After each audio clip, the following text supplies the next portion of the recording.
classical liberalism and social liberalism are two different things.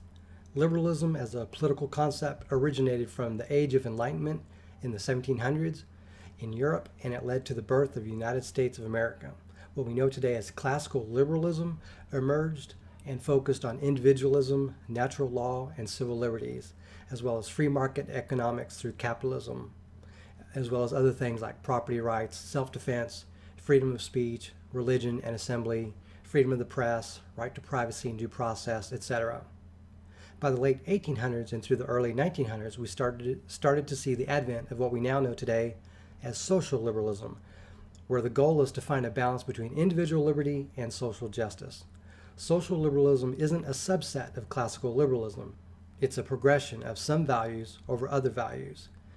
These have changed over time based on circumstances and experiences, thanks to the industrial ages all the way through the information age of today.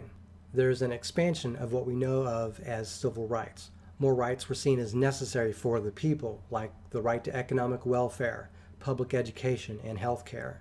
In particular, the creation of things like the Federal Reserve, the occurrence of the Great Depression as well as 2 world wars, and the advent of National Socialism and Communism helped to create the shift towards social liberalism.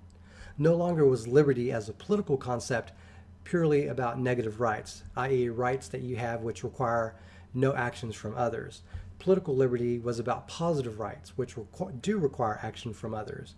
The goal of social liberals was to use government to combat poverty, joblessness, illiteracy, illness, and disability, as well as to enforce or regulate matters such as equality based on race, gender, same-sex marriage, etc.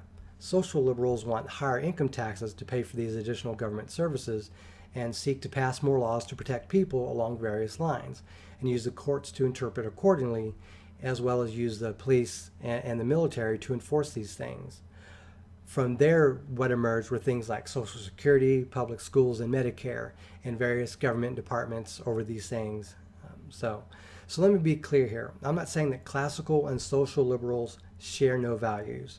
I'm not saying these people disagree on everything, or that these are completely antithetical belief systems. What I am saying is that classical liberals and social liberals can agree on many of the same things, just not the way the goals are achieved, and that's what distinguishes these two. For example, classical liberals also believe in combating many of the things that social liberals do, but the method of doing so is different.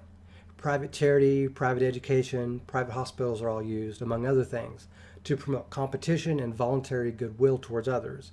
Government is seen as the problem, not the solution, and there's a resistance to governmentalism and corporatism. So what we see now is that classical liberals are conservatives today, just as social liberals are liberals today. So why do you think that social liberals on the left disagree with classical liberals on the right? One reason is because the two types of liberals are not exactly the same in terms of economics. Classical liberals are more for capitalism, whereas social liberals are more for socialism. It's unavoidable. If there was one thing to distinguish between these two political ideologies, economics is certainly that thing. And I'm going to cover that in my next video. Thank you very much for watching, and have a great day.